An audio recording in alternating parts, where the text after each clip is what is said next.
Welcome to another fun-filled Monday edition of Second City Sports. We're live in another color right here on Sports Zone Chicago, along with Miss Lakeem McGee, which is she. I am Cindy Brownhead. That's me.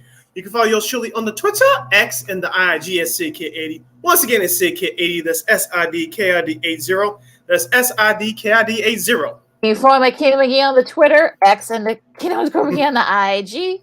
Make sure you download that Sports Zone Chicago app wherever you get your apps. You want to know why? Because we said so, that's why. And also, so you can catch up on other 4 live shows that we have airing throughout the week. So if you happen to miss them, you can go back and watch them and listen to them at your own leisure. Make sure you download that Sports Zone Chicago app today. Speaking of Sports Zone Chicago, please find us on all social media platforms on Facebook, Twitter, Instagram, and YouTube. Once again, please find Sports Zone Chicago on all social media platforms. And subscribe to our podcast at War Media Podcast. That's WARR Media, PODCASTS. We are available on all podcast platforms, including the iHeartRadio app. And speaking of War Media, please find us on all social media platforms at WARR Media on Facebook, Twitter, Instagram, and YouTube. Once again, please find War Media on all social media platforms at WARR Media on Facebook, Twitter, Instagram, and YouTube. And thank you very much in advance for your support. Like, share, subscribe, and tell your friends. We are unapologetically fun, and we have very definite opinions. If you have any definite opinions during our 2-hour extravaganza, we call it Sports Talk Radio Show, you can hit us up in the comment section by going to Sports Zone Chicago's Facebook page or at Sports Zone Chicago YouTube. Type in those questions or comments in the comments section. Lakina will get them up on the screen for you. But if you decide to troll and don't do something silly, dumb, or stupid, I've given Lakina full power to give you full stability and be about. Toodles. But before we begin, we must remind you that you can also catch Sports Zone Chicago now available on Roku TV. That's right. So celebrate with the squad and get with the program. Sports Zone Chicago is now on Roku TV. If you already have a Roku television, just tap on the sports folder and download that Sports Zone Chicago app. If you don't have a Roku television, but you have some handheld devices laying around, iPhone, iPad, iTouch, your Chromebook, or your personal PC, just head up the Google Play Store and download that Roku TV app and find Sports Zone Chicago through that avenue. So no more excuses. Celebrate with the squad and get with the program. Sports Zone Chicago is now available on Roku TV. 24 hours a day, 7 days a week, 365 days a year. Live and on demand. Anytime, anywhere. And you know we will provide. Hi. Yes, we will. We'll try. And, of course, we got a busy show coming up here on Second City Sports. We're going to talk some Bears and NFL first. We're also going to recap the Hall of Fame, the Pro Bowl Hall of Fame that, commenced over the weekend. We got baseball, some stuff that got, a little ditty about the White Sox and some off the field stuff behind the scenes. Of course, the Cubs are getting closer in both the Central and in the wild card slots. Of course, Sid's got another list for you guys on top tight ends for this coming NFL season. Also, we're talking about Simone Biles, a big comeback for her, and a little bit of an I told you so among the U.S. women's hockey team. But we're going to talk some football, Sid. Let's kick it. Yes, the Chicago Bears held their Family Day Fest yesterday on the lakefront in the city of Chicago at Soldier Field, where fans who normally can't afford to go to a game did come out support the team to watch their favorite stars like Justin Fields, Chase Claypool, Darnell Mooney, Eddie Jackson. Display their talents and give fans preview to what to expect for the upcoming 2023 season. Of course, we are exactly 5 weeks away from the Bears starting off their regular season debut against the Green Bay Packers on Soldier Field turf. Of course, we're less than 6 days away, looking if I can count right, from their first preseason game. I believe that's against the Tennessee Titans. That comes up on Saturday at noon from the lakefront. Lakina, from what I read and heard yesterday, the offense once again looks sharp. Justin Fields and the offense and his offensive line mates looks like they're in a midseason form already. But the defense, they've been coming on strong these last couple practices. But Eddie Jackson and Chase Claypool got into it the other day. I know some people want to overreact and things along that line, but unfortunately, there's many factors behind this. But players get into fights for many different reasons. One, because they're sick of hitting each other. Number two, some guys may be jealous or they're trying to test out other guys to see how quote-unquote tough they are. And there are some other unknown reasons that we won't get into why fights happen as well. But the fans just got to accept, as long as it doesn't go too far. Fights happen in practice. They're trying to work together to come together as a team to work for a common goal. These things happen, but it looks like everything's a go for Bears right now, even though they haven't not stepped on the field officially for preseason game yet. I mean, it's one of those things where you're like, okay, yeah, they look great. Okay, great.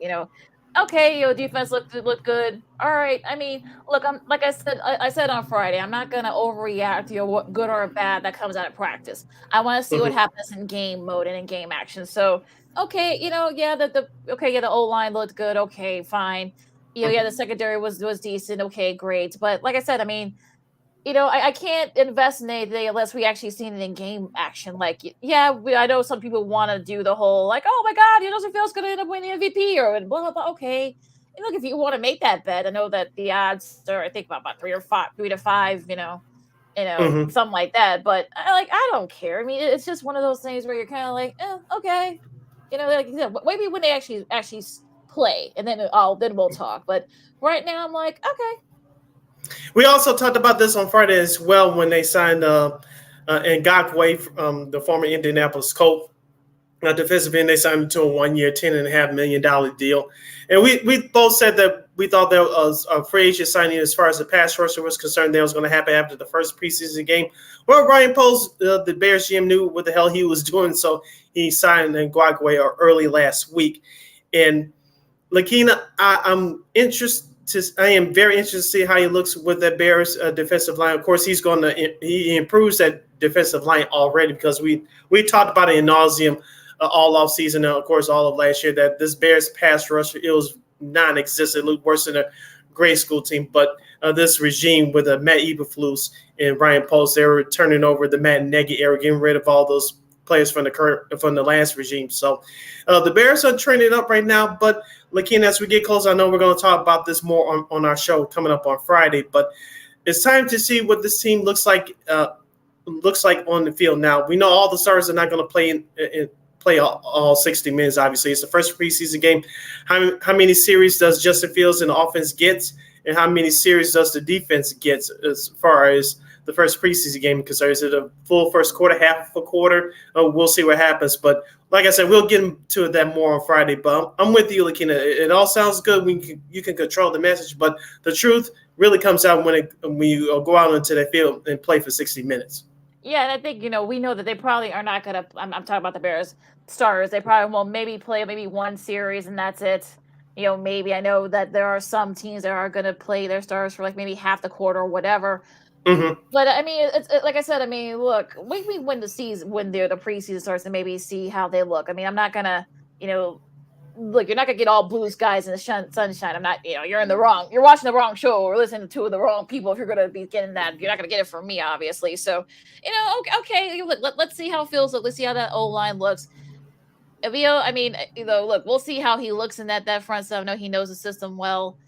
Again, this is his fourth team in 5 years, so that concerns me a little bit. I said on Friday. So okay, great. Well, let's just let's get to game action and see how this team really looks for sure. And of course, you're probably going to see everything in preseason. You're not going to expose everything, but to sort of like the top end of it, let's see what happens, and let's see what happens in game action, because that's where we're going to really want to see. As Lisa Second City Sports, Sports on Chicago, Lakita McGee, Cindy Brown, with you. I know there was another veteran defensive edge rusher that I know that some Bears fans actually were hoping, that they were going to get. Justin Houston has gone to 3 or 4 Pro Bowls. He actually went to the Panthers.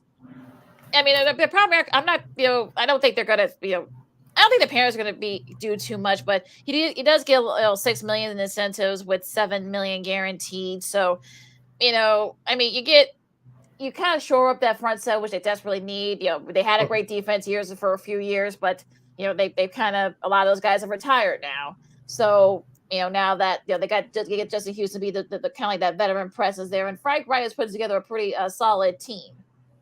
Yeah, as you mentioned, it came down to money with Mr. Houston, and congratulations on getting that. As you also mentioned, we talked about it for the last 3 years, looking at that Carolina defense has struggled. It's been a long way since the Cam Newton years, and like you said, most of those guys were released, retired, or what have you. But Frank Wright brings a respectability to that locker room and to those coaches' meetings, as well as as they try to rebuild to be a competitive team. And I asked you about Bryce Young, Lakina. You told me that he was the real deal. I only watched a couple of games with him in Alabama, and to me personally, even though it was a couple of games, I didn't think he wowed me. And I try to be fair in my evaluations here. I thought he was a good system quarterback at Alabama, but it looks like he may turn out to be all right in the NFL. But like we said about the Bears just a few moments ago, the true test will come out when he gets out on the field and faces other competition, obviously. So it looks like Bryce Young is in. We know that he's going to be in good hands for Frank Wright. It's just the matter of time before the front office will give some more weapons in front of him. Right now, it's just early in the process, obviously. And he is, and Young is going to be start a start for their preseason game. They already announced that over the weekend. So again, I get what you're saying. Said to me, he's just a little over 6 feet. So yeah, size is probably might be a factor here. But I'm interested in what he's going to do. I mean, look, he's got a great. He's got a they're building a solid team around him. I'm talking about the Panthers, and no one's expecting the Panthers to really do much this year, but I kind of feel like that this is someone I'm talking about Young is that could perhaps maybe surprise some folks. I mean, he's definitely one of those. I'm not gonna say it's gonna be rookie offensive rookie of the year in the NFC, but I'm not gonna but also not gonna say he's gonna be a bust. I mean, look, he had a good system around him with Nick Saban and that great O-line, offensive staff there. But look, he's got Andy Dalton, mentoring him, so that helps a little bit. Remember, they signed Adam Thielen in the offseason, so that'll definitely help him a little bit. They've got a pretty, I'm not gonna say a pretty O-line, so I think they can definitely. I'm not like I said, I'm not gonna say they're gonna win like 7 or 8 games and compete for the NFC South, but they could definitely sort of be kind of like that team that may give some teams some fits, if that makes sense. Yeah, and don't forget they have a stud running back named Chuba Herbert as well, so it's going to take some pressure off of Mr. Young. But like with any other rookie quarterback, it takes them a long time to learn the system, especially within a year or maybe a year and a half. So I think that Bryce Young will get better as the year goes on if he sticks with it. But it's going to take time, and like you said, Lakina, it's just those veteran names as you mentioned, they're going to help him transition over to being a professional both on and off the field. And it's going to take time for Mr. Young to learn Mr. Wright's system. So I think if he stays on the right track and if the coaching staff stays on the right track, he'll get better by the end of the year. Yeah, I definitely think he's going to get better and better, especially if he avoids injury and if he does get better and look good. I mean, I think he'll probably only get better as the year goes. And real quick, I know we're up against it. Eagles signed a couple of veterans in linebacker Miles Jack and Zach Cunningham, to sort of shore up, kind of give some depth into that defense in that front. So what do you think about that? That's just those moves are just to plug out some holes, especially with some of those linebackers that they let go during the offseason via trades or free agency or whatnot. So Philadelphia, I think they're still going to be a top team in the NFL, but given what happened last year outside that bad call, which cost them the Super Bowl, it's normal for teams that experience the highest of highs to experience the lows of the low of the following season. Do I still believe that Philadelphia is going to be a good team? Yes, but they're going to take a step back because everybody's going to come after them now. And wherever Jalen Hurts did last year, teams are going to figure it out. I think he's still congratulations to him getting a new contract as well. But teams are going to figure it out, and things are not going to be easy as they were a year ago. It's just the nature of sports and the nature of life. So don't forget, Philadelphia basically ran the table until Jalen Hurts got hurt in the month of December last year. So I think if they stay healthy, they still should be a good team, but they're not going to scare anybody anymore. And their defense, I think it's still going to be good, but I don't think it's going to be as dominant as they were last year. Remember, they got some breaks too, especially during the playoffs. So it's going to be more of a challenge this year for sure than last. Well, yeah, we'll see. That NFC is going to be very interesting. So we'll talk about all that once we get into our previews starting. I guess starting next week. I guess we'll start doing our previews. But we're going to take a really quick break. Of course, we're going to talk some baseball coming up next. Of course, the Cubs are getting closer and closer to in the NFC, in the NL Central, as well as the wild card, like I said earlier, and also to the Sox. I mean, yeah, they got 2 out of 3 from the Guardians, but unfortunately, it's stuff off the field that's getting a lot of talk today. Lakina McGee, Sydney Brown, the Second City Sports on Chicago. Diamond Talk coming up right after this. This year, my mom got me the perfect bag for back to school. These colorful binders help me stay organized. These headphones are just what I need for studying. These new sneakers are just what I need for the new year. This jacket is a real must-have. My parents got me the skateboard I wanted. It's pretty cool. These scissors really come in handy in art class. These colored pencils, too. These new socks, they can be a real lifesaver.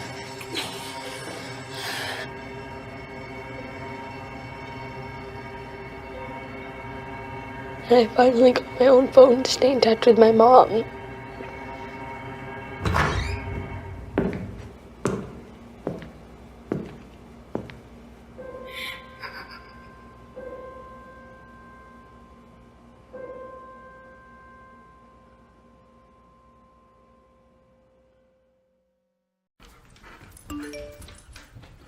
Trisha's having a sleepover tonight. Can I go? I wonder about Lucy's friends. What should I say? I know you're only 10, but one of these days a friend will offer you a drink. And alcohol at your age can lead to so many things. None of them good. So can I go to the sleepover? Lucy, I want you to promise me I something. finished my homework. Bigger promise. If there's any drinking, I want you to say, "No thanks, not my thing." Mom. I promise you. Your real friends won't care. Deal? Sure. Really? I promise, Mom. They really do hear you. Did you pack your toothbrush? For tips on how to start the talk, visit underagedrinking.samhsa.gov. A public service message from the Substance Abuse and Mental Health Services Administration.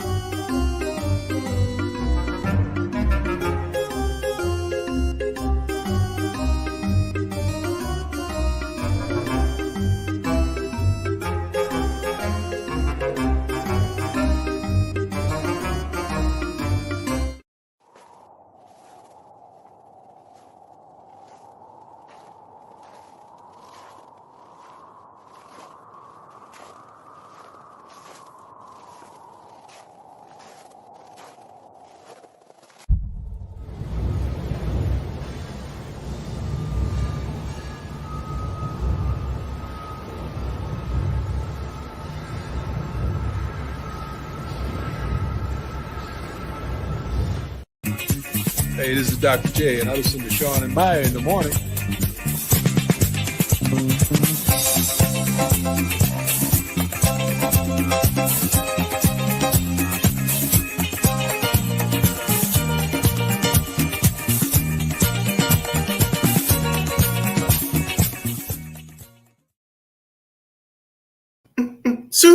Studio. Oh, I'm sorry. Oh, Welcome back to Second City Sports on the Monday edition. We're live in the color right here on Sports Zone Chicago. Sid LaKenna here kicking it with you. You can follow yours surely on the Twitter, X, and the IG at SidKid80. Once again, it's SidKid80. That's SIDKID80. That's SIDKID80. You can follow my Keena McGee on the Twitter, X, and Akino's going to be on the IG. We have less than 85 minutes left or so in this extravaganza we call a Sports Talk radio show. If you have any questions or comments for us, you can always go to Sports Zone Chicago's Facebook page or at Sports Zone Chicago on YouTube. Type in those questions or comments in the comments section. Lakina will get them up on the screen for you. All right, so we'll talk about we'll recap the Pro Football Hall of Fame later on in the second hour, but let's talk some baseball as well. We'll get the White Sox stuff and get it out the way. They did win 2 out of 3 against the Guardians. You know, that's a nice showing for them. But it's stuff that's off the field. I mean, you saw the whole brouhaha that happened between Tim Anderson and Jose Ramirez from the Guardians. You saw what happened there, and I'm not going to rehash it. We're not going to spend like the whole segment talking about it because I think the whole thing is kind of silly. But it's what happened after that. I mean, Kendall, no, not Kendall Raveman. I get the names mixed up. But excuse me. Of course, Jesse. Shout out to Jesse Rogers for tweeting this out late last night. Keenan Middleton, of course, the former setup guy for the White Sox, got traded to the Yankees. He said in an interview that, I'm paraphrasing what he said, that this was that the Sox had like a no rules type of thing where no player a player would regularly fall asleep in the bullpen, and also too there was no leader, a vocal leader in the clubhouse, and all that jazz, and it's just hilarious to me. But I know it's not funny. I know it isn't, but I just you're like, well, it's shown on the field. I mean, yeah, they looked okay against the Guardians, but I kind of feel like it's sort of counterproductive of what's been going on with the Sox team this year. And say, what do you think? You're the White Sox fan out of the two of us. Well, as the great Malcolm X once said, and not to make fun of this quote, the chickens have come home to roost. And how many times have we spent over the last couple of years talking about this, Lakina, about the issues that was going on with Tony La Russa, especially after he got sick last year, and some of the stuff that we heard, but not enough. We did not know enough information at the time. Now it's all coming out, and like you said, shout out to Jesse Rogers and Keenan Middleton for putting that story out. But Lakina, as we said before, this is not a Tony La Russa problem. Like I said, we won't go through that again. This is not a Pedro Grifol problem. To a small extent, this is a culture problem with the Chicago White Sox. Everybody from Kenny Williams to Rick Hahn and maybe Pedro Grifol as well, all should be gone, because this is unacceptable. You're in a professional setting. You're a professional franchise. Act like it. Carry yourself like it. And if you have rules in place, like in that article Kenny Middleton talked about with the Yankees, they still have this rule today of no facial hair. And he said in that article, I didn't want to do it, but if you want to win games and be accepted by your team, there's some things you just have to do. So, of course, he learned along with it. He's having some success already early in his Yankees career. But this is bigger than Tony La Russa. This is bigger than Pedro Grifol to a smaller extent. Most of those players we suspected, Lakina, that they were breaking rules and letting things slide and not providing the proper leadership. Most of them are still gone. I'm sure some of the ones that are still here were a part of that corporate as well. Taking advantage of lack of rules, of lack of structure, and this just can't go on in any setting, whether it's sports or wherever your professional work setting. This is just unacceptable, and the ones that are responsible for it need to be gone immediately. Hopefully, Mr. Jerry Reinsdorf wakes up and says, enough is enough, but we'll see what happens. And the White Sox cannot blame nobody but themselves on this one. Yeah, the whole thing just seemed a little bit kind of juvenile. I mean, guys falling asleep in the bullpen. Nobody wants to say anything, especially when they got into that slide after that. The second time they played Minnesota, where they actually won the series. There was a lot of kind of like tension there too. And I just think that it just got to a point where it's just like, I'm just counting the days until those seasons over with, because at this point, I don't really care what the White Sox do anymore. And it seems like they don't really need to care. I think some of the, not all, but I think look, Luis Robert Jr. still cares. Dylan Cease, I'm sure he still cares. But I think some of the guys after them, I'm sure some of them are probably not. TA, probably has one foot out the door. So especially after what happened with Ramirez. So I'm at a point where I'm kind of like, okay, whatever. Like, y'all don't care, so we shouldn't care either as fans or whatever.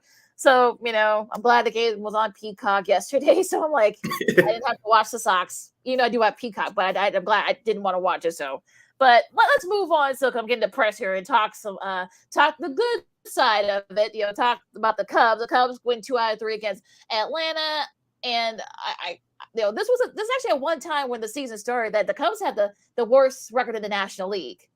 Now they're one of the hottest teams in the league. They're 1.5 back now. We'll get to why they're just so not as far back as they were a few weeks ago, like a week ago in a second. But everyone's contributing. The pitch has been very solid. Justin Steele had a very solid outing. Not his best outing, but he was actually was good enough so they kind of kept it. Kept the Cubs in. It got out of a couple of jams there. Cody Bellinger, shows you why he was National League Player of the Month. Dansby Swanson's showing that why he was a great pickup by the Cubs. Ian Happ looked good those series. Chris Morrell had a couple of, some big hits in the Saturday's game that kind of broke that game open. So, what do you think about that Brave series? As we were on here on Friday, they got killed by the Braves, and the Braves. It was that fourth inning that did the Cubs in. Kyle Hendricks has struggled in his last 4 starts, and it showed on Friday. But the Cubs offense, as you mentioned, they woke up. You mentioned Dansby Swanson. He had a good series. Christopher Morrell, Cody Bellinger, 3 straight games with a multi-hit game. As we said before, when he was missing back in late May, early June, the offense went to crap, and that's why one of the reasons why they had one of the worst records in the National League at the time. But since Cody Bellinger has returned, the offense has picked up. Let's not forget about Mike Tauchman as well. We talked about one of those super subs, Lakina. He was one of those few guys that held it together while Cody Bellinger was out. Tauchman was 2 for 5 yesterday, scoring 2 runs, and he's been in the leadoff position as of late. If you manager David Ross, I know Nico Horn has been your main leadoff guy for the most part of the season, but I will keep Tauchman there for right now. Yeah, it's a summer of Tauchman, as they're calling it. He's a Palatine guy, and he's made some. He's been around for a little bit. He's 30, just turned 32, I should say. So, this is a guy that's been around the league for a little bit. Not to say he's a dreamer, but he actually is a veteran of this league. And he's been a great. He's been a great pickup by the Cubs. I think he's definitely kind of brought that leadership presence, and also too, kind of especially when it comes to get the offense going. I mean, Bellinger, we saw what happened. Like you said, I mean, that offense went to crap when he was out. So now that he's back, you're showing you why that Bellinger makes that offense go. And look, the pitches have actually been pretty good. I mean, you thought that after that Friday performance, you thought that maybe, oh gosh, the Cubs are coming back into reality where they got, shut out by one of the best teams in the league.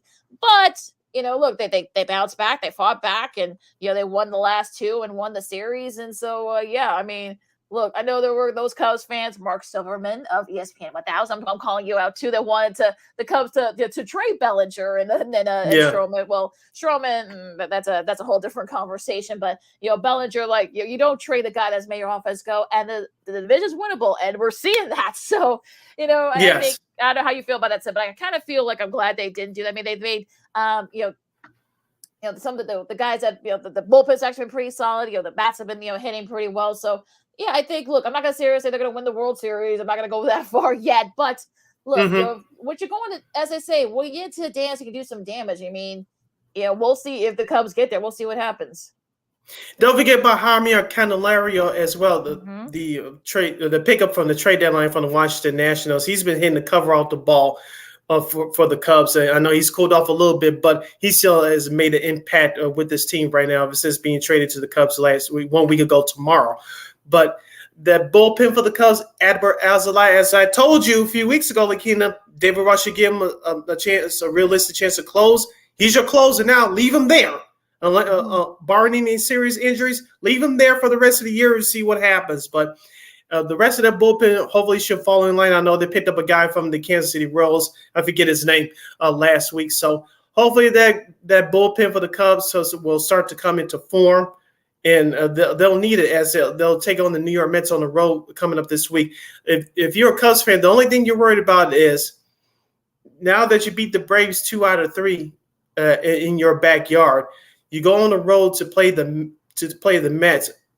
Will you fall victim to playing down to your competition? That's going to be the biggest challenge this week for the Cubs. Well, I mean, look, I think didn't they lose that series against the Mets? So the first time they played, so I kind of feel like there's still a bit of unfinished business there with the Mets. I mean, with the Cubs, against the Mets. So look, I don't look. I think that they know that they're still. I know they watch the standings. I know that's like sacrilege to do that if you're on a team, you'll compete for a playoff spot. I know they've kept an eye. I know they know that. We'll talk about some of the other teams because some of the other teams have, have fallen flat. And Jose Cuas is Jose Cuas, I guess how you say his name, is the veteran reliever that the Cubs picked up from the World. Him. Yeah, so he's been pretty solid for them too so far. And look, I think they are starting to mesh. And so I think that's the one thing you don't want is you don't want to kind of like get exposed and fall back. I know they know that. Look, they're still right there, and also in the wild card too. So again, we'll get to all that in a second, but. I feel like the Cubs are in a good spot right now. Yes, they are in a good spot, and they're 32-18 in their last 50 games. They won 13 out of their last 16 games. And as you mentioned, Lakina, this team did force management's hand following the All-Star break. They lost their series to the Boston Red Sox at the friendly confines, but ever since then, they have picked it up. It looks like everything's starting to click. The only thing you worry about is they go on this road trip up the East Coast, Lakina, especially playing an underachieving Mets team.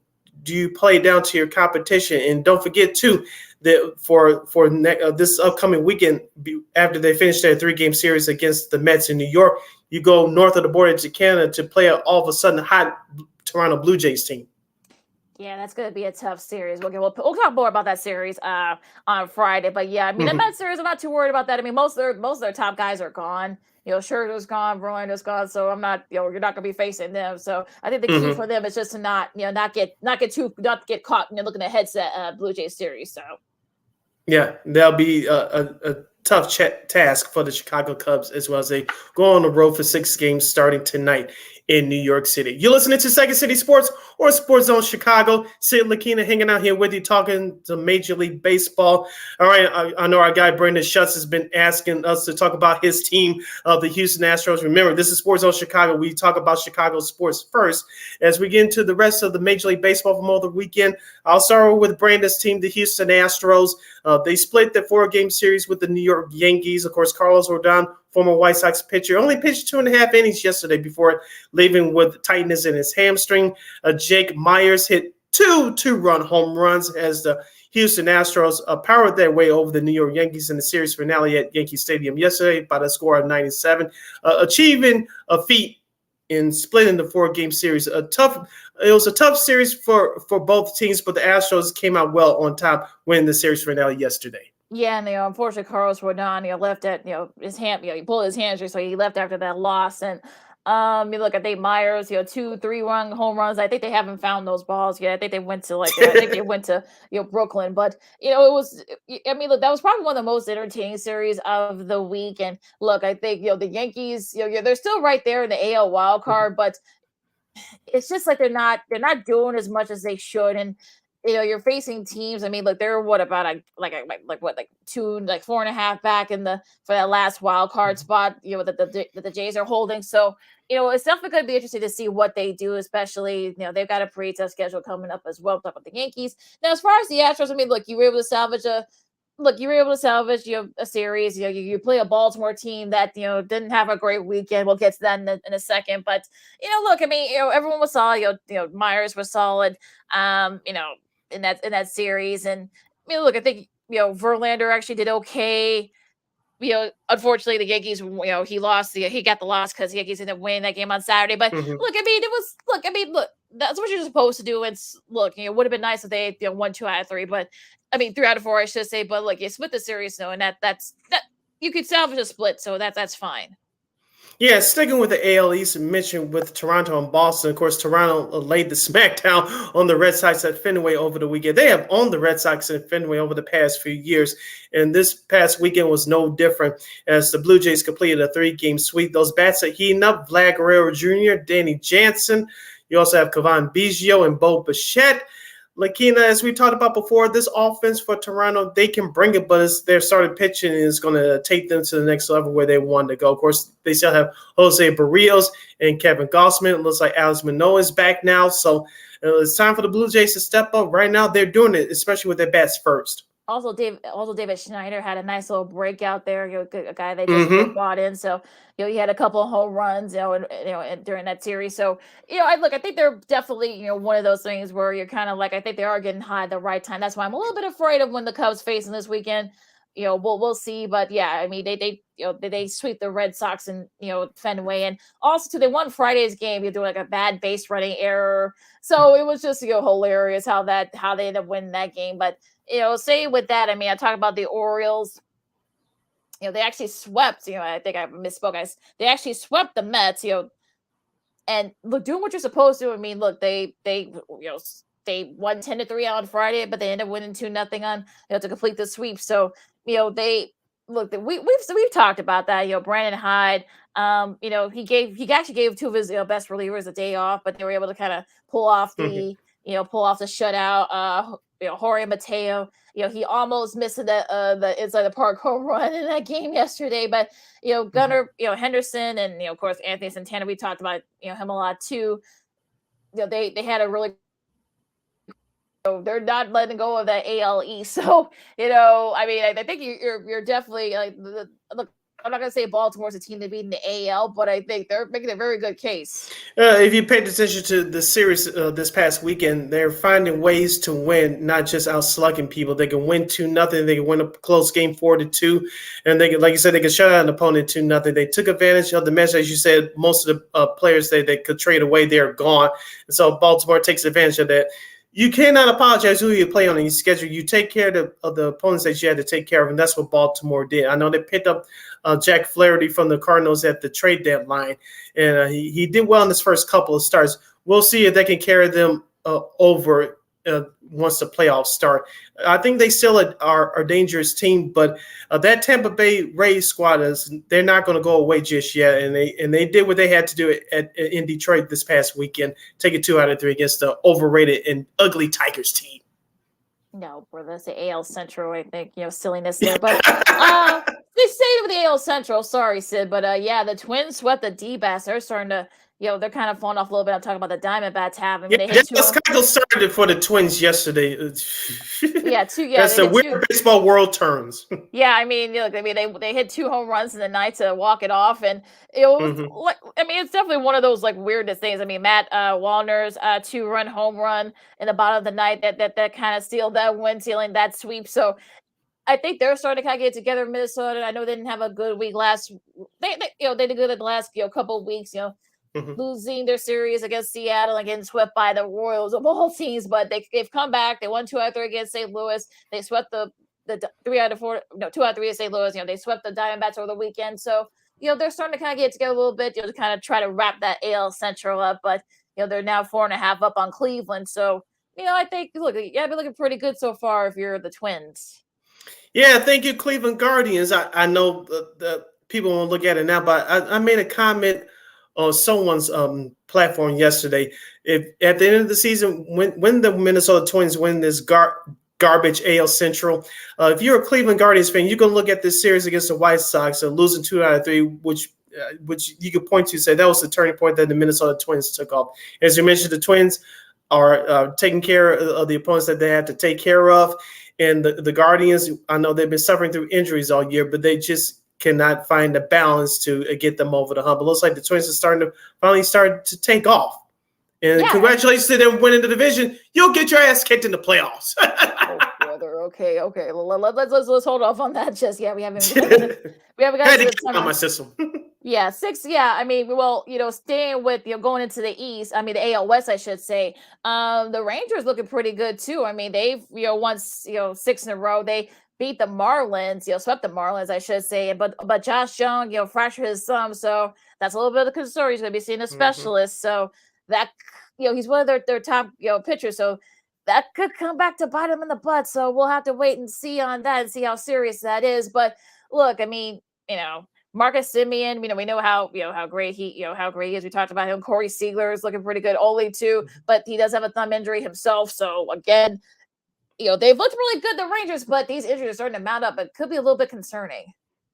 No time is a good time to have injuries, but if you're the Texas Rangers, especially all of those moves that you made, acquiring Max Scherzer, the starting pitcher for the Mets at the trade deadline, you picked up a Aroldis Chapman early in the year from the Kansas City Royals. Their pitching staff looks good on paper, but like you said, the injuries starting to mount up. And at the time, which is now we're early August, these are considered the dog days of summer. No time is a good time for injuries, but if you're the Texas Rangers, you're finally starting to show that you are a contending team and trying to fight off the Astros. The injuries are a factor, but you just they got to find some way somehow to keep it together and stay atop that division, because the Houston Astros, as we said for weeks, Lakina, even before the trade deadline, they are coming. And one more note from that series: shout out to Florida Marlins star, former White Sox player Jake Burger. He hit his first home run last Saturday as a member of the Florida Marlins. #BurgerBomb. Yeah, not bad in a losing effort there. Now, Mm-hmm. staying in the West, the Mariners swept 4-game sweep of the Your manners, Angels. yay! Yeah, they're starting to heat up a little bit. At the perfect time. Eugenio Suarez has been looking really good. He had a great series, including that 10th inning single that capped off that sweep. Julio Rodriguez has been looking pretty good too. He's starting to heat up a little bit. Mm-hmm. George Kirby as well. Their pitches actually been pretty solid.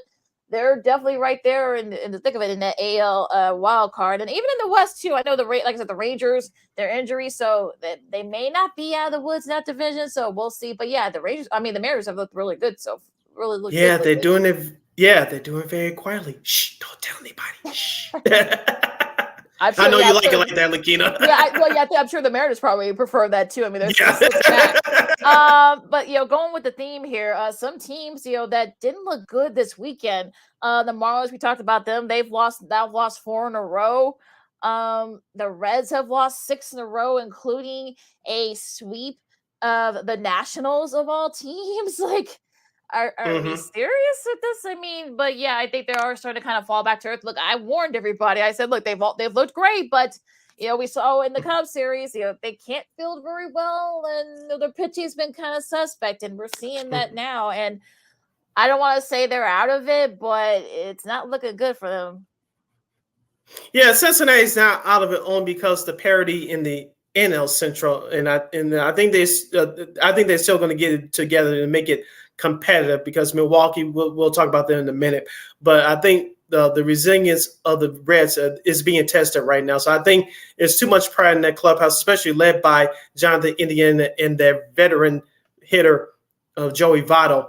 I think they will get it together here. Will be enough. We'll see. But just because of the division they're in, I'm talking about Cincinnati, they're still in it. Now, speaking about Arizona and Florida, I think both those teams, you can stick a fork in them.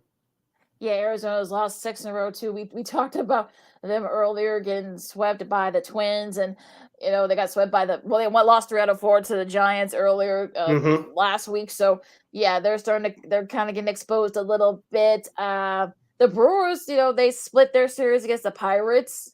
Thank you, Pittsburgh. Thank you, Pittsburgh, for doing that. So now they're like I said, the Cubs are right there in 1.5 back. So again, I'm sure the Brewers will get it together, but I kind of feel like they're sort of like in a little bumpy, part of their scheduling. They were able to kind of get out of that. I mean, they lost 2 out of 3 to Washington early last week, and now you lose. You split your series against the Pirates. So I think the Cubs and the Brewers are kind of mirror images of each other. I think they're going to be playing a lot in these next few weeks. So again, we'll see what happens with them. Yeah, going back to the NL West, of course, a weird spot in the scheduling. They'll wrap up their 4-game series this afternoon. I'm talking about the San Diego Padres and the Los Angeles Dodgers. Of course, the Dodgers have won 2 out of 3 in this 4-game series so far. Of course, Lance Lynn, the former White Sox pitcher, pitched well last night on Sunday Night Baseball as the Dodgers defeated the San Diego Padres by the score of 8-2. Of course, the Padres are now 2 games below 500.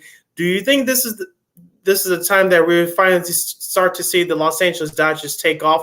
And do you see San Diego finally getting over that mark of getting over 500 at any point this year? Well, less than 2 months ago.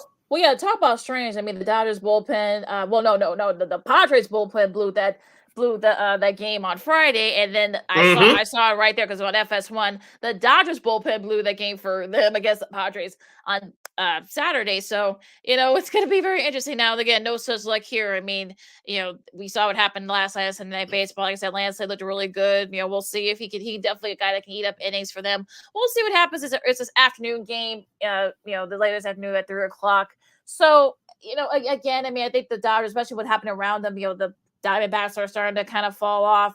The Giants, they've been up and down. So this is sort of like a chance for the Dodgers to kind of get back, take off and try to put some distance between themselves and division. So again, I think this game will definitely be the testament of what will happen in that division, I think.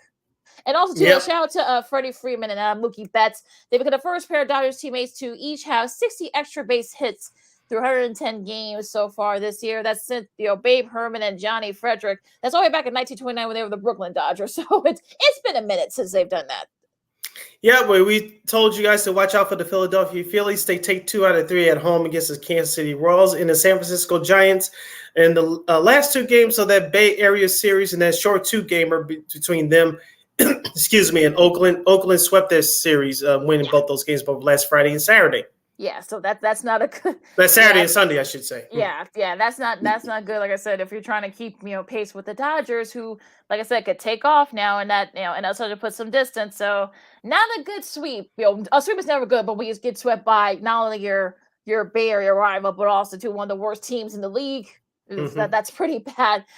Going into the schedule for this week, you got, of course, we talked about the Dodgers and the Padres finish up their 4-game series at 3:10 today. Then you got Miami and Cincy. That should be interesting. The struggle of 2 teams. We'll see what happens with that.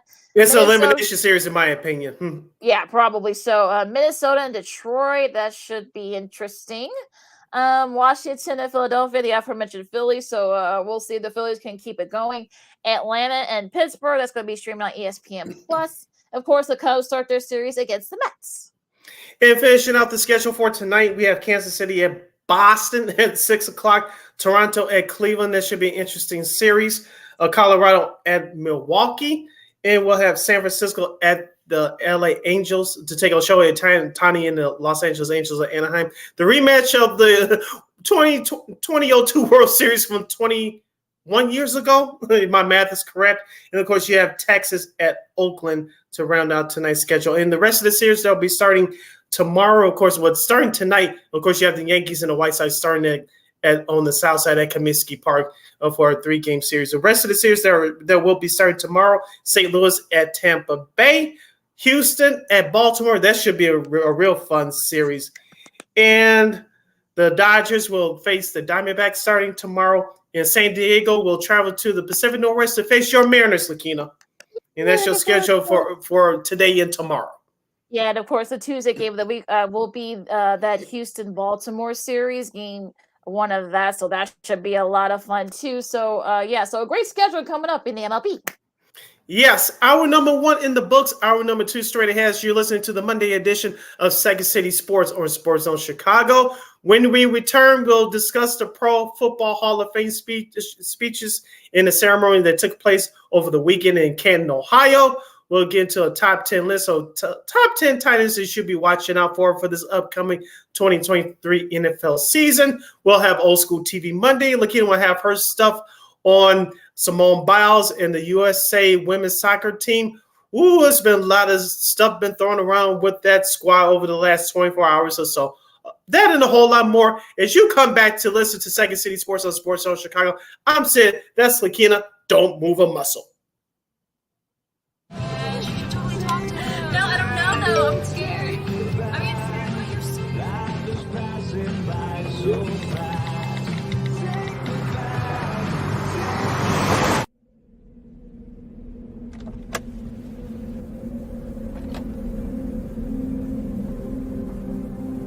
Do you know that you're in my lane? No, not at all. Are you not paying attention? Are you texting? I was just checking in with my mom. I was telling her that I thought we'd be home by 6. It's okay. There's enough time. Just pay attention. I'm not even halfway through my text. There's no way. I'm not even going to look up. My babies are in the car. You have to pay attention. It's just supposed to be a quick text. I'm so sorry.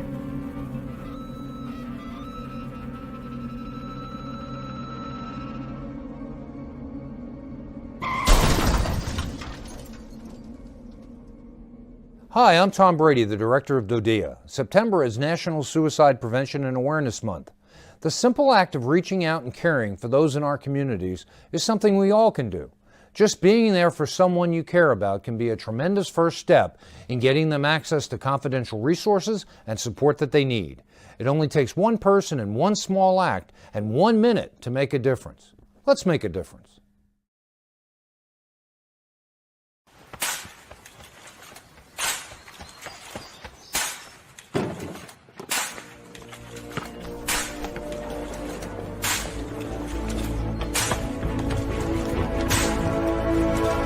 Move it!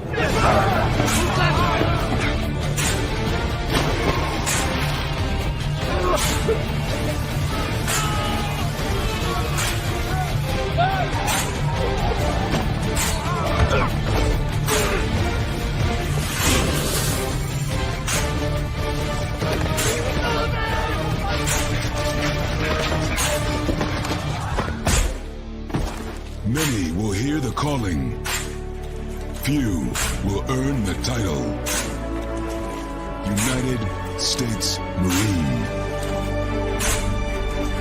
The few, the proud, the Marines.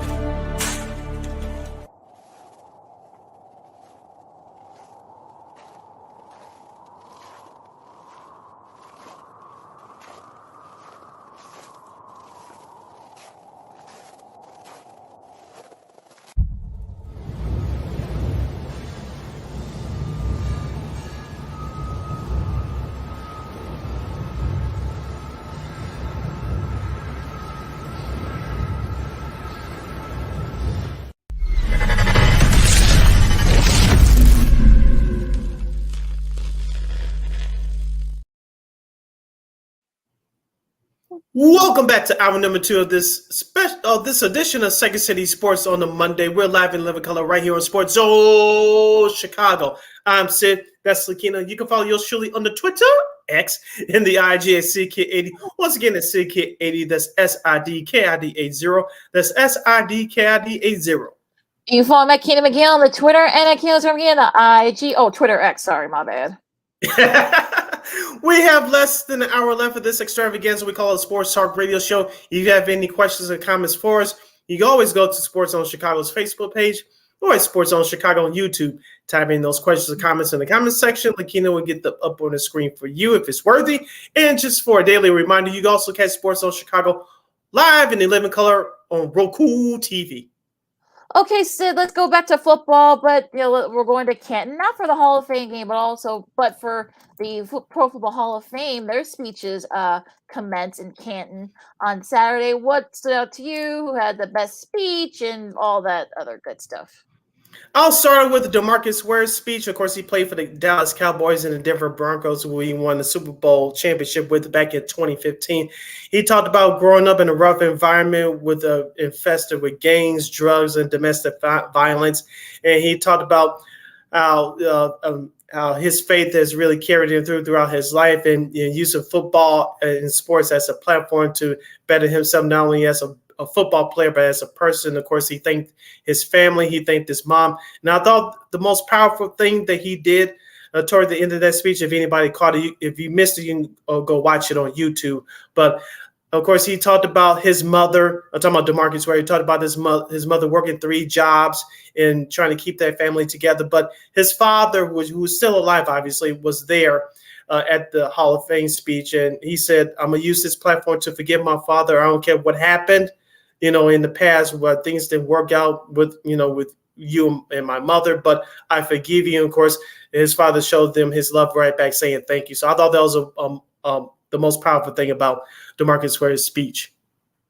Yeah, I think that was a really, really sweet moment. Of course, his parents divorced.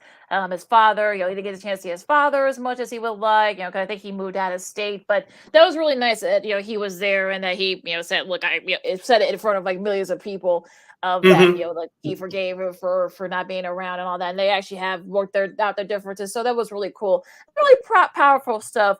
I'll probably say for me, probably like the most, the coolest piece was Joe Klecko's, of course, the former defensive tackle for the Jets, and just hilarious how I know you said that he and Howie Long and who else? Scott Howley, who's Chuck Howley's son. They had a bet on that Klecko was gonna cry. He did not. I'll give him credit for that. He did not cry. So I guess they both owe him each owe him $100. But that was a really sweet moment. Of course, you got that great foreground defensive attack for the Jets, and he talked about the fact that he's still very close with the organization and whatnot. So that was a really cool moment. Also, the two probably had the funniest, moments too. So I thought his speech was really, really good. I know Darrell Reeves, keep it with the Jets theme. But that was a really cool moment there. Of course, be dedicated to his mom, and also to the fact that people thought that he wouldn't, when he got drafted out of Pittsburgh, of course he came from that same town where Ty Law, Tony Dorsett, Mike Ditka, all three of those guys are in the Hall of Fame. Now he's on that list of I think, yeah, right. I mean, and I think like half that, I think that town was there because you saw how the voice was how excited that he was. But yeah, he was very small coming out of Pittsburgh, and a lot of people thought that he wouldn't be a Hall of Famer or he wouldn't be a Pro Bowler. But look, he went to like 4 or 5 Pro Bowls. Of course, won a Super Bowl with the Patriots. I know a lot of Jets fans are not happy about that, but look, you did what you had to do. 7 Pro Bowls and whatnot. So yeah, a really nice moment there. Of course, Klecko was All Pro for twice in '85 and '81, and went to 4 Pro Bowls too. So I think that his speech is really cool. And Ken Riley's son, Ken Riley II. And for people who didn't know this about Mr. Riley, when he came out of Florida A&M, he was a QB. It wasn't until he got drafted by the Bengals, of course, back in 1969, you didn't see a lot of black quarterbacks, unfortunately. So they decided to, well, let's, switch him over to corner. And look, he had 65 interceptions, had, which is still, I think, the most. His last game, I think, was in 1983. That record still holds as the most interceptions by a corner. So he, still holds that record after, 40 years after the last game. And I know that his widow was very he's how emotional she got because he wanted this. Of course, sadly he died. I think he had COVID. I think he died in 2020. But I know he really wanted this, so that they were fighting to get him on there, and I'm glad he was able to get on there. And that was something I think a lot of people did not know about Mr. Riley. Yeah, going back to that DeMarcus Ware's speech for just a moment, like, I don't know if you caught this, but one-time Cowboy and, of course, one-time Bear for one season, Marion Barber. Toward the end of DeMarcus Ware's speech, he had like 4 or 5 seats reserved. He said for all the teammates that were close to me that I played with, they go with me to the Hall of Fame. And he mentioned Marion Barber. Of course, he was a long-time backup running back for the Dallas Cowboys. He left those reserve seats empty. So he's like, I just want to honor the ones that were. He was close with that pass, and they couldn't be there to help celebrate his honor. So I wanted to point that out as well. Yeah, Demaryius Thomas, Ronnie Hillman. I know there might be a couple of others that he mentioned that are, but those are 2 guys at the top of my head that they won that Super Bowl, the Denver's most recent Super Bowl together. So that was a really sweet moment. Don Coryell, of course, who was kind of like an innovator in that office. Of course, he coached the then San Diego Chargers. Of course, they played that great game. Coach Dan Fouts, who presented, who was another Hall of Famer. His daughter, her speech was very sweet. I mean, she almost got through the speech without crying, but she started crying, sharing the story. So that was a really cool moment. Zach Thomas, I mean, a small guy. Yeah, so small guy coming from just outside Texas, I think a small town in Texas, who I did not notice about him. He loves it. Like, he loves some LL Cool J and some Houdini, yes. And Houdini too. Like, well, yes. Okay, him and his brother. Okay, Zach, you're invited to the cookout. Like, I didn't know that him and his brother Scott, they little 80s R&B. Okay, I like you even more now, Zach. I already liked him. I like you even more now. Yes. But yeah, I mean, 5 All-Pros, 7 Pro Bowls, and of course, Jimmy Johnson, another Hall of Famer, coached him a lot when he was in with the Dolphins. And another great one. I know he waited a long time, for very like I said, a very small guy. Went to Texas Tech. I think he was all big. Was it big? Yeah, it was all Big 12. It was just starting to become a Big 12 when he was there. And that was a really sweet moment there. Great speech by him.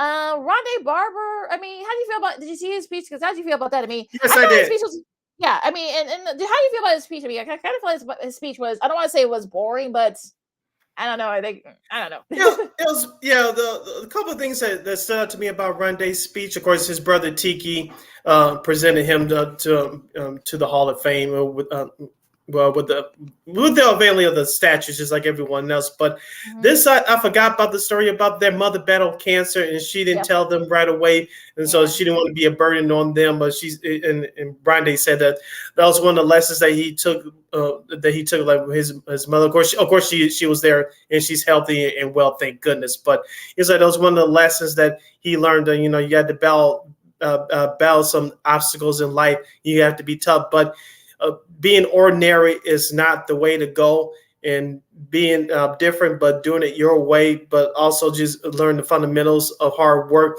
will take you there. And he thanked Mike Tomlin.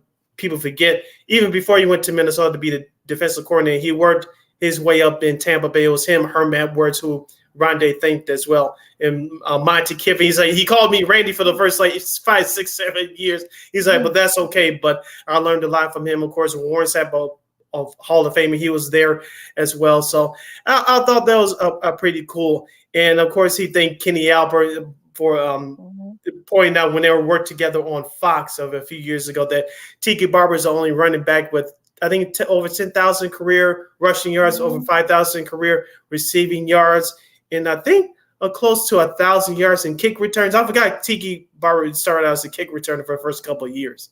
Yeah, I don't think a lot of people knew that about him, and yeah.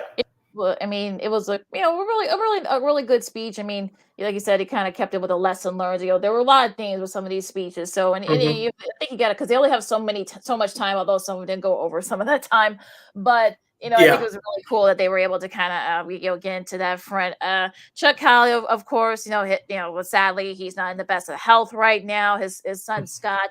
That was a really cool, and at the end he said he'll tell everyone to say hi to Chuck. So that was a really nice moment there. And look, Bob Lilly. I mean, look, he looks pretty good for. I think he's got to be 80 or 81 now. So he actually looks pretty good. And remember too, folks, Howley is the first, really, I think still the only guy to win a Super Bowl MVP on a losing team.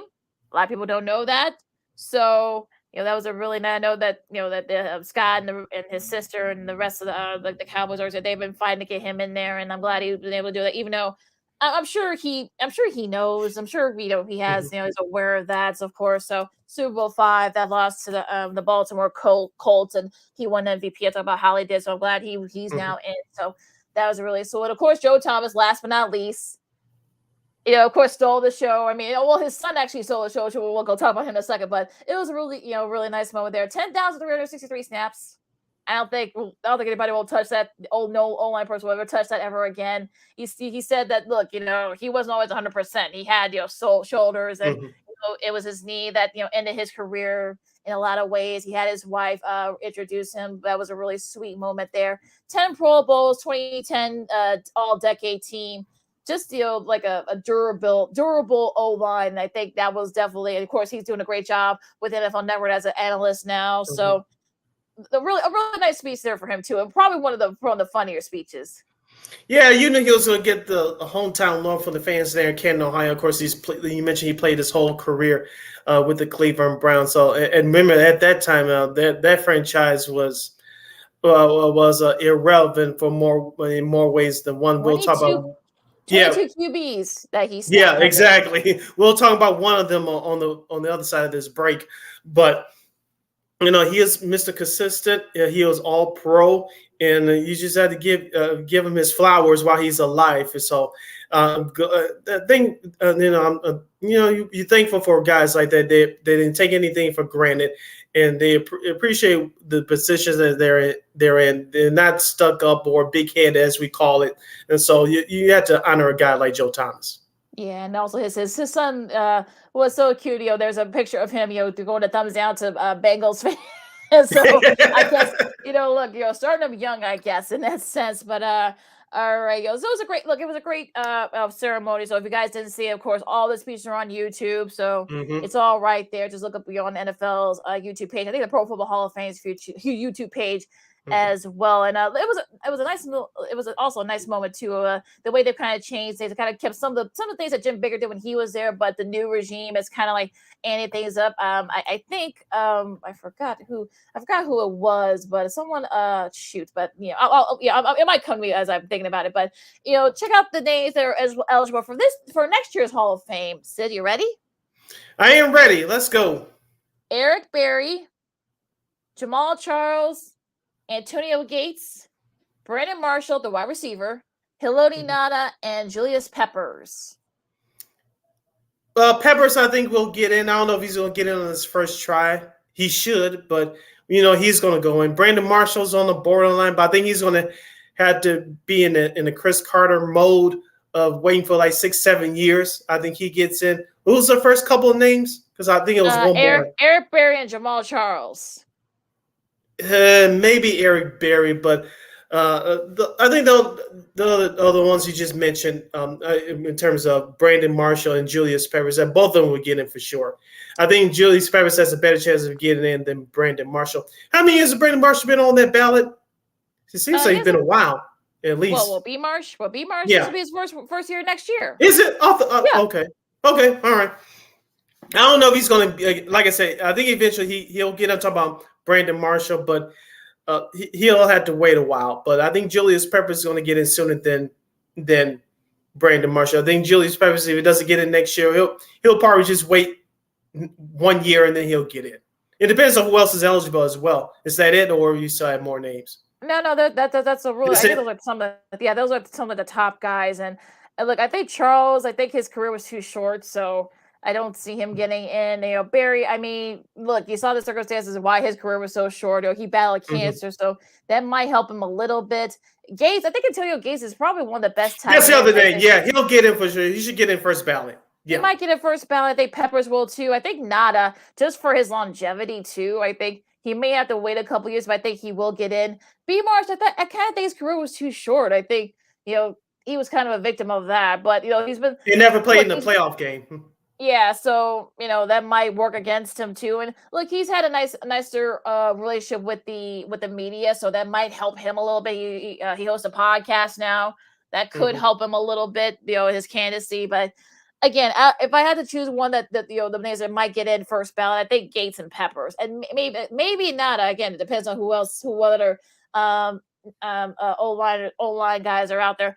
And plus, let's remember, I think it was the first time that no wide receivers and no QBs. So yeah, go figure. Yeah, real quick about Antonio Gates. Remember, he came into the league in the early 2000s. Remember, those tight ends were used as wide receivers with that prototype following the career of Shannon Sharpe. Remembers, it was a battle for a while between Tony Gonzalez, who's now in the Hall of Fame, and Antonio Gates, who was the best tight ends at that time.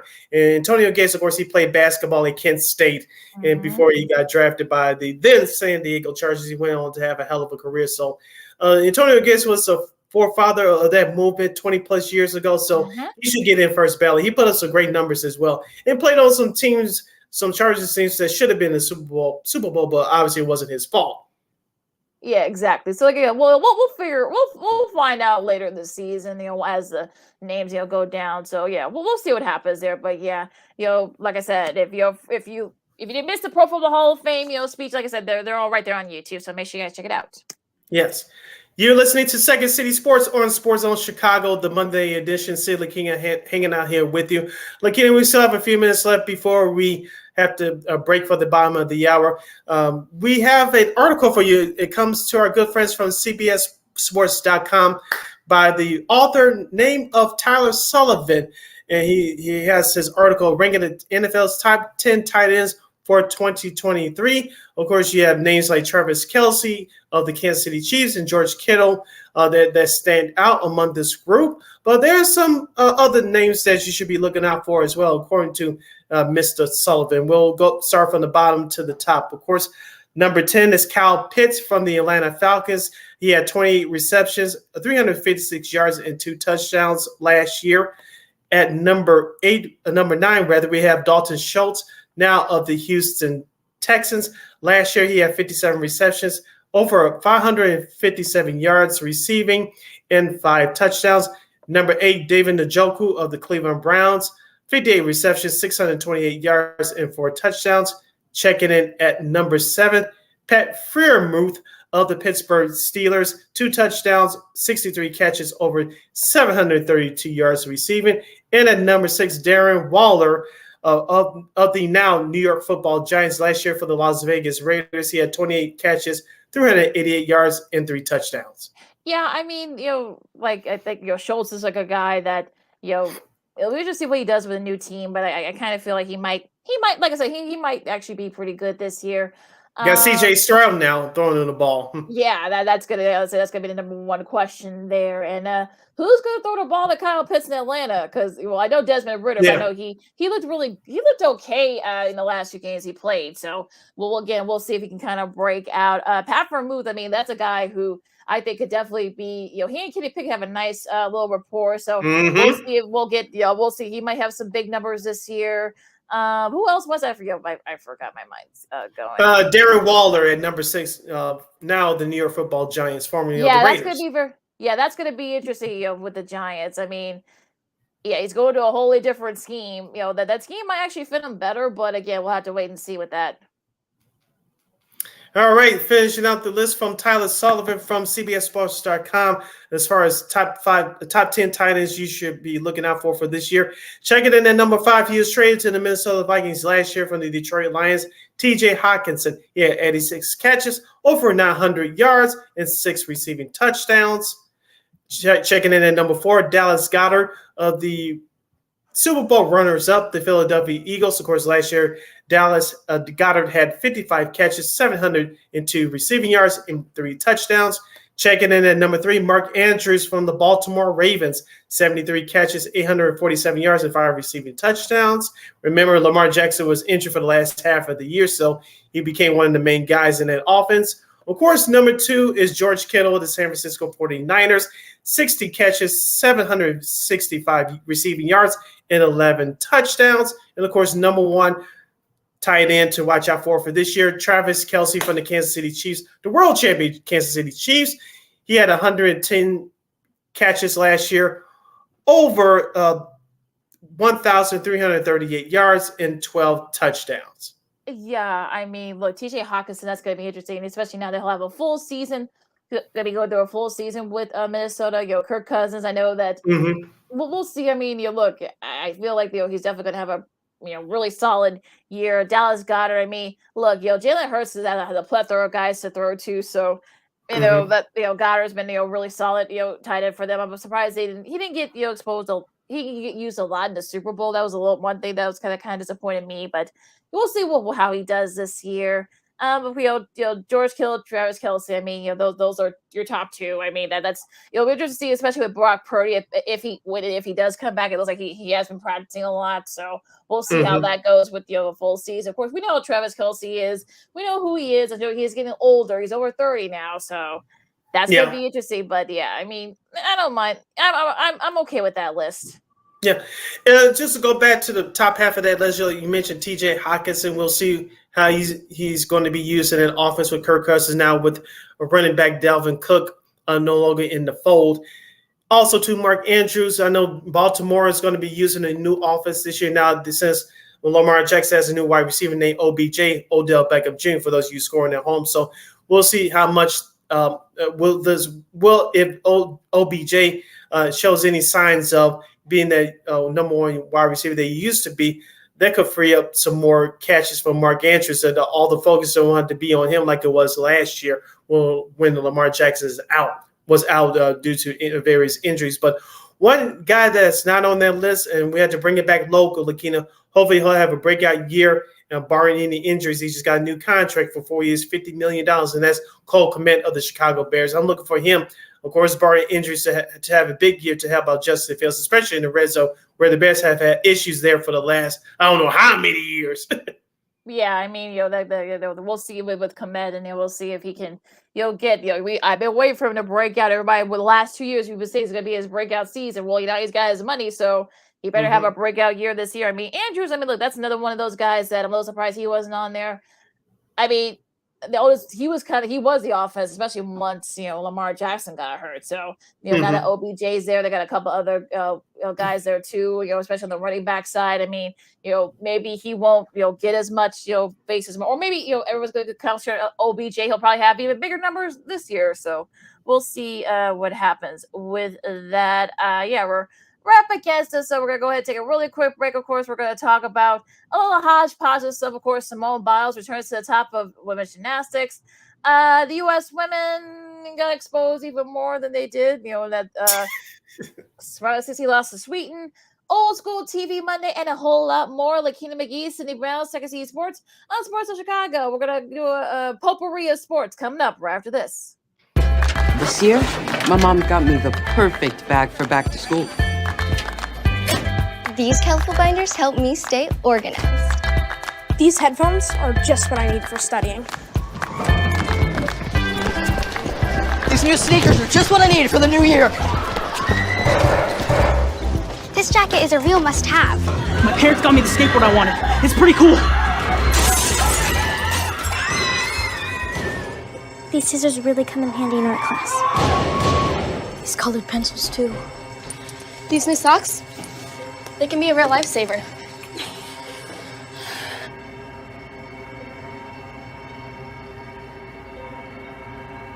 And I finally got my own phone to stay in touch with my mom.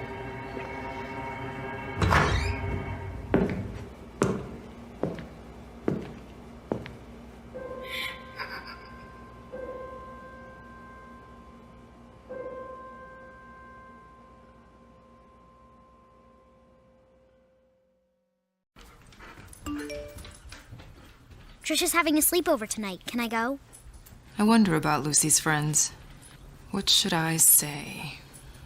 I know you're only 10, but one of these days a friend will offer you a drink. And alcohol at your age can lead to so many things. None of them good. So can I go to the sleepover? Lucy, I want you to promise me I something. finished my homework. Bigger promise. If there's any drinking, I want you to say, "No thanks, not my thing." Mom. I promise you, your real friends won't care. Deal? Sure. Really? I promise, Mom. They really do hear you. Did you pack your toothbrush? For tips on how to start the talk, visit underagedrinking.samhsa.gov, a public service message from the Substance Abuse and Mental Health Services Administration.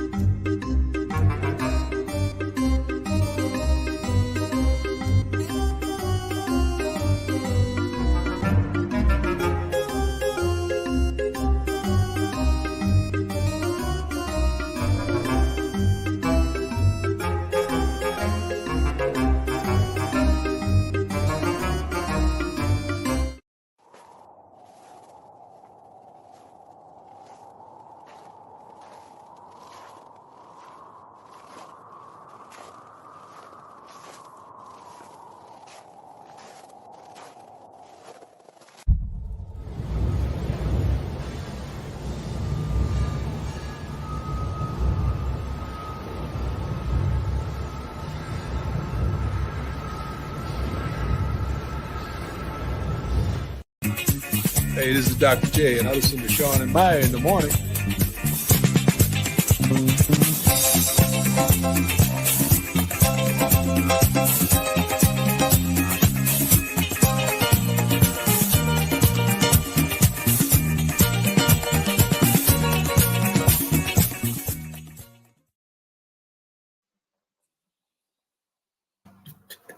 Welcome back to Second City Sports on the Monday edition. We're live and live in color right here on Sports Zone Chicago.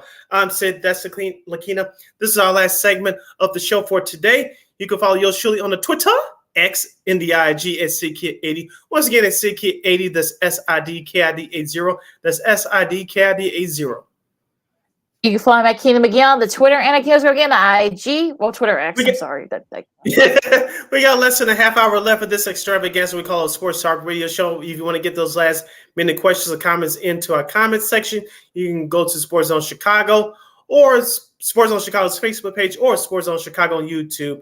And as we said before, get those last minute questions or comments into the comment section. The ones that are worthy enough, Lakina will get them up on the screen for you. All right, Sid. We're going to do a little hodgepodge of various sports topics. We'll start with Simone Biles first. This is a U.S. Classic event that happened just outside Chicago. Hoffman Estates was about, I guess, about an hour, like a little over, just under an hour from here. Mm-hmm. And the northwest suburbs of Chicago.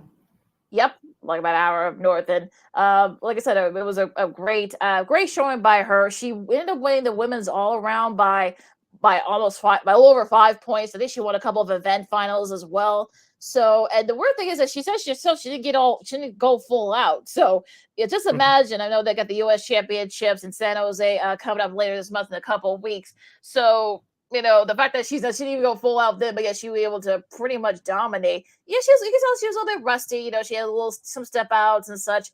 but it was more than enough. She had the difficulty, which she was herself. It was watered down. If you want to call it that, but just the fact that she was able to come back, and I think this will definitely help her confidence, especially as we go into next summer's Olympics in Paris.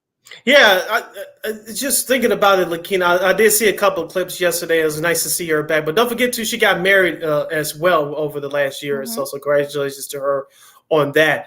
But it was nice to see her again. She's one of the best female, if not the greatest female gymnast to ever do it. She's up there with Dominique Dawes and, of course, Dominique Comaneci, of course, Carrie Strug. She had her moment in the 96 Olympics, winning that gold medal, injuring her ankle. But Simone Biles is the GOAT in terms of female gymnasts. And like I said before, it was nice to see her back. As the ones that are coming up behind her, they can learn a whole lot from her, both on and off the gymnast mat. So for her to come back and to see if she could compete again in next summer's Olympics. This is fast upon us already, Lakina. I don't know about you, but this year's gone by fast, but I'm not complaining too much about it. So for Simone Biles to get ramped up for next summer's Olympics, it's a pretty amazing thing, and we're definitely room for her here.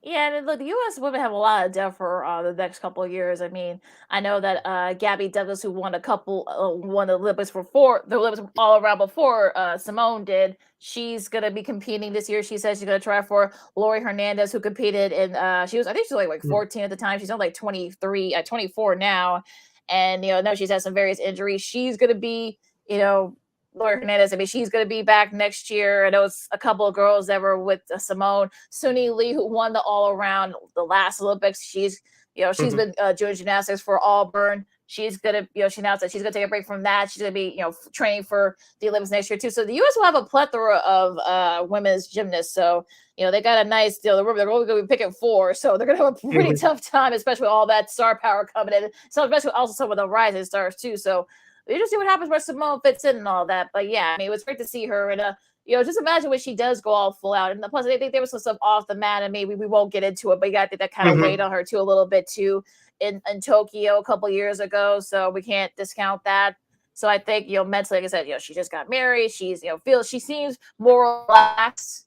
I saw some of the interviews. She seemed more relaxed than, she did in the Olympics. So if she can win, like I said, with some watered down performances, just imagine what she does is at full strength when she get more meets under her belt. Yeah, look out. Look out, world, here she comes. Yeah, exactly. So we'll see what happens with that. And the Women's World Cup, we talked about the last couple of weeks, Sid. And unfortunately, the U.S. women, they lose to Sweden in penalty kicks. So I feel bad for all those folks that got up at 4 a.m. because the match started at 4 a.m. here on Sunday. I feel, I'm sorry for all those folks. This is the first time that the U.S. women have been eliminated before the semifinals. They ended the tournament on a 238-minute scoring drought, their longest in Women's World Cup history. And Julie Ertz, who, Zach Ertz, of course, the tight end, I should say, for the Cardinals now. She announced her retirement. She plays for the Red Stars. She announced her retirement for the U.S. Women's national team.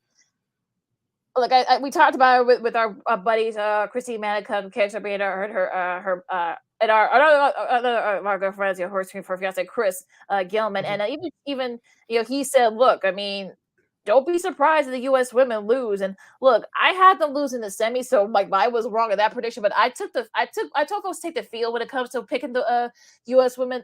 I should say the Women's World Cup.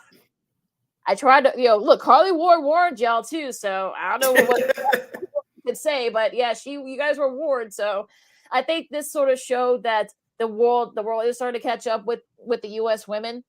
There's not that intimidation factor anymore. So I don't know. I know you probably didn't get a chance to. You probably didn't watch it. You don't need to tell the highlights. So what you think? Yeah, I saw a couple of clips. I know Megan Rapinoe. I think she's retiring too. If not, correct me if I'm wrong. She's retiring. Okay, good.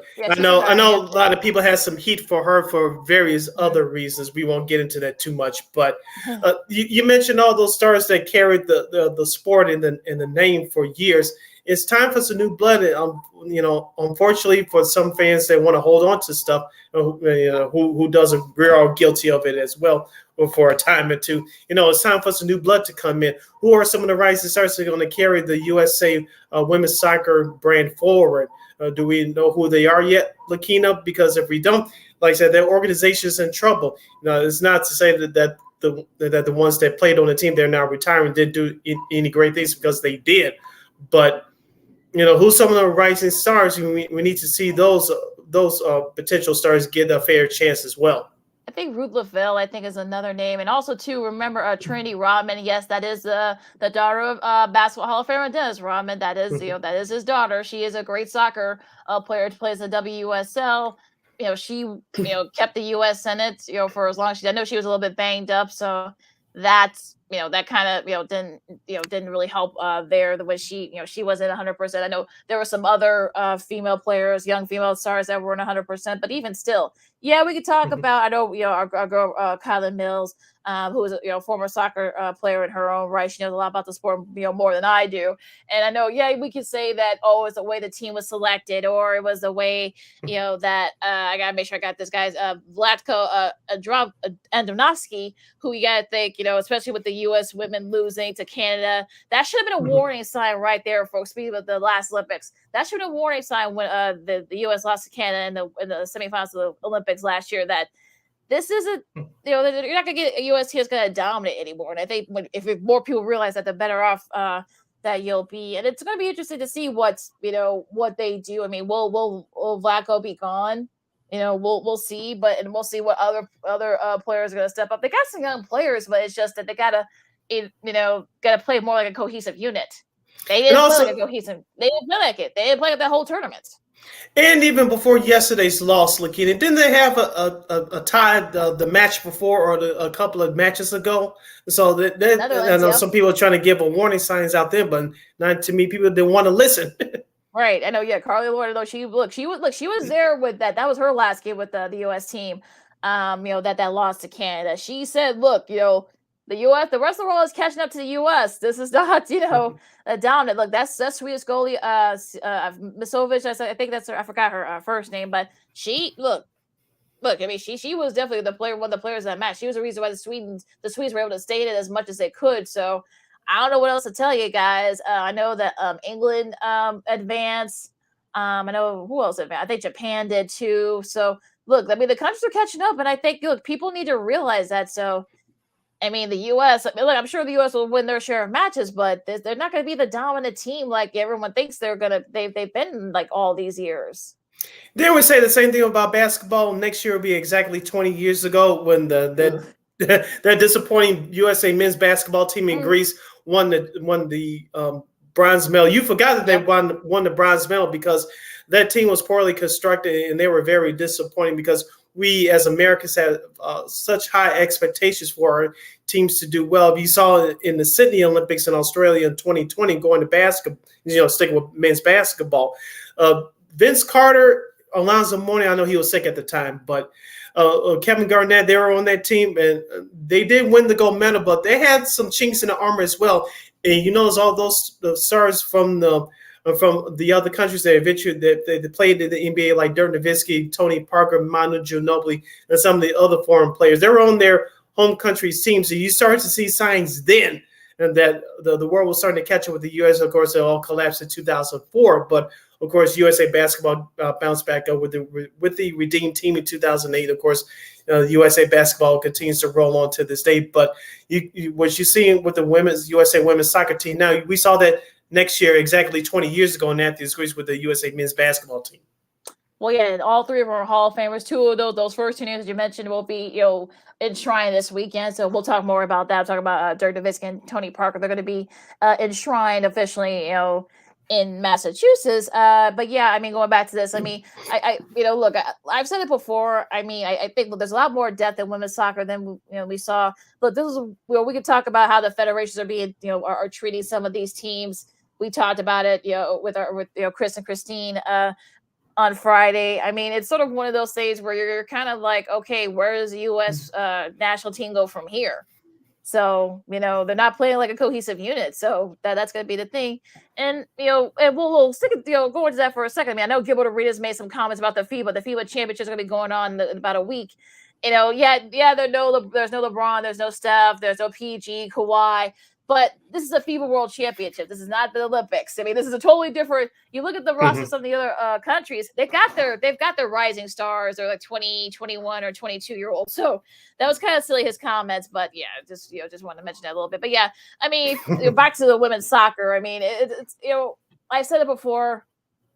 It'll be interesting what they do these next couple of years. I mean, but the world's caught up with them, so we'll see. Yeah. We'll see how the U.S. handles this.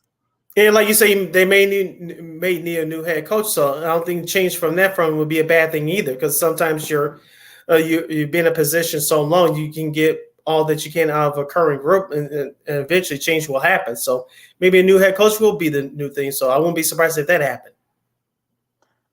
All right. So anything else you want to talk about, Sid, before we because we got some time before we go to Old School TV Mondays with the Second City Sports. On Sports Social, got Lakina McGee, Cindy Brown with you. A couple of notes from the sports media world. I don't know if you saw this, Lakina, but I'll read the headline. This comes courtesy from our good friends at offlineannouncing.com. ESPN eyes local rights as part of strategic partnerships. Of course, we all know that the troubles that Bally Sports, are owned by the Diamond Sports Group, have been going through for the last year or so, couple of years or so. Of course, those regional sports networks the Diamond Sports were purchased from Fox in 2018. And of course, they made official with the Bally Sports in 2021. Of course, they broadcast NHL, NBA, and NHL, NBA, and Major League Baseball. Of course, we know that the Diamondbacks and the Arizona Diamondbacks and Major League Baseball and the San Diego Padres both lost their deals with Bally Sports, and their games are being produced by Major League Baseball. Of course, now ESPN, they tried with their websites. Remember, ESPN Chicago, ESPN Dallas a few years ago, that didn't work out. Now they're trying to get into the game of the local broadcasting rights for television. I don't know what the strategic plan is going forward, but at least they're looking into this. I don't know how they're going to pull this off, but they're in the early stages. We'll see what happens. Yeah, it's going to be interesting to see how all that's going to work out and how all the money is going to be divided. So, I think the whole thing is that's really going to be the root of all this too. We'll get to that, in a second when we talk about the conference stuff. But yeah, I think this is all, we know money is the kind of the root of all this. And you feel like it's all sort of, look, we saw what the Phoenix Sports, what they're doing, and you'll be able to see what the Chicago team will, outside of the Cubs, we'll see what the Chicago teams do once their contract's going to be up next year. So I don't know. I mean, I don't know how they're going to do this. I don't know who's going to have access to this, but is it going to be free? Is it going to be, are they going to have to pay for it? Is it, will it be a linear package, or will it be a pay to a la carte? I mean, I don't know. What do you think? Yeah, like I said, it may be a la carte if this is the way to go. I don't know, but like you say, it's in the very early stages, and we'll see. We'll see what happens. But as we know, the old model, the regional sports networks they're changing because people have been cutting the cord for the last decade, a little bit over the last decade or so. So the a la carte option could be a viable option for people. But like I say, it's in the very early stages. We'll see what happens if it picks up any steam. Could be very interesting to see what happens with that, and with all. Speaking of all the conference, I guess the conference stuff. I guess Washington State and I forgot who else the other conference. But yeah, there aren't that many teams in the Pac-12, and they're now. I guess it's the Pac-4 now. I think that's now the running joke. So with everyone, most of the top teams leaving. So yeah, it's just we've talked about this. I mean, like I said, the money is the root of all this, and I heard some of the comments from some of the coaches. I know Jimbo Fisher, of course, the Texas A&M coach, said that. Well, I'm paraphrasing what he said, but well, maybe the conference jumping is bad for mental health. Someone said mental health, and then all that jazz. I know the coach from Missouri, he said the same thing. Well, I'm like, well. I mean, you said stuff about NII, Mr. Mizzou coach, and sorry, Mike Berman. He's a Mizzou guy, and remember, Jimbo, you left the ACC to go to yes, hey, no, it's your alma mater, but let's remember, you left for more money in the SEC. So I don't want to hear these coaches saying that, oh, this is bad for college sports. Well, look what some of y'all did. So, just saying. Yeah, the chickens will come home to roost. I guess that's the theme of this show for today. But as you mentioned, Lakina, money is the root of all this, especially with the expansion of the college football playoff going from 4 teams to 12 teams starting next year. So this is what the schools are making the big moves for. And it looks like we may have 2 divisions. I don't think we're going to have a full boat of this, but it's going to be between the halves and the have-nots. So with, like I said, the Big 12 is getting themselves together, picking up, I believe, 3 or 4 old Pac-12 teams, with Arizona and Arizona State now joining their neighboring school team to the Big 12. So in the Pac-12, I feel sorry for the current commissioner. But Larry Scott really missed the boat on this one. We talked about this many times, Lakina. He really didn't see the forest from the trees. As we said before, if you're a great business person, you worry about what's going on now, but you had to see the trending. You had to be ahead of the curve, and Larry Scott wasn't the forefather of that when he was the head commissioner of the Pac-12 for those many years. Yeah, and I think, look, I think he definitely, especially with the botched TV deals, for the Pac-12 network not doing as well as that they thought it was going to do. At that too. Yeah, so that, I think that didn't help them, and also it's just the whole thing is just our buddy Kate Rooney, she's a Pac-12 grad, she's an SC grad. She was not pleased with some of the stuff that's been going on with the Pac-12, and George Kliavkoff, who is a very smart, business guy, but I'm sure even he, didn't think that he would come in for like the mess that has become with, there's a mass exodus of Pac-12 teams, and you feel for Stanford, you feel for Cal, like they're kind of like, like, hey, where is everybody? So it's just one of those things where you're kind of like, okay. Look, our buddy Sean Davis told us that, this was going to be like the battle of the super conferences. So, that's what we're seeing right now. And that was about 15 years, like about 10 or 12 years, almost like a decade ago, he told us that. So, we're seeing it now, and I don't like it. I mean, you're seeing some rivalries, be, a thing of the past. Some tradition is going to be a thing of the past. So, I don't know. I mean, it's just I'm not a fan of it. So we'll see once we start getting like other folks on to see how they feel about it. But me, I'm just like, okay, what the hell's going on here? Yeah, I was going to ask you, would they even think about recruiting these mid-major schools like San Diego State or Cincinnati, or some of those schools up in the Pacific Northwest like Idaho or Montana? I don't think it'll be worth it now because with those big schools leaving, if you some of those mid-major smaller schools, would you even think about joining Pac-12? Right now, the answer is no.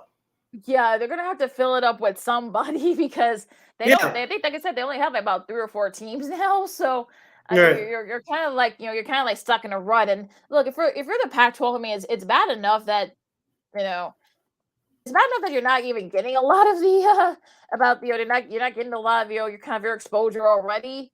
But now you've got like some of your in some cases some of your top schools leave, especially when it comes to Olympic sports like UCLA. They're big on the Olympic sports. SC2.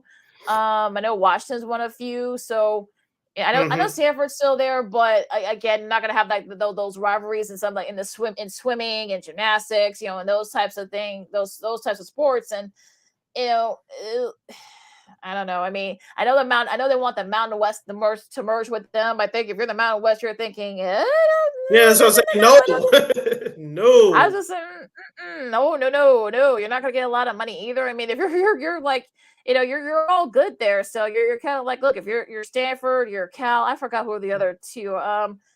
Oregon State, and who else? There's another team that's kind of been left out in the cold. I'll look it up in a second. Look it up, but yeah, I mean, it's just a little bit. It's just insane how all this has transpired in the last week. I mean, it's a little nutty. I'll say that.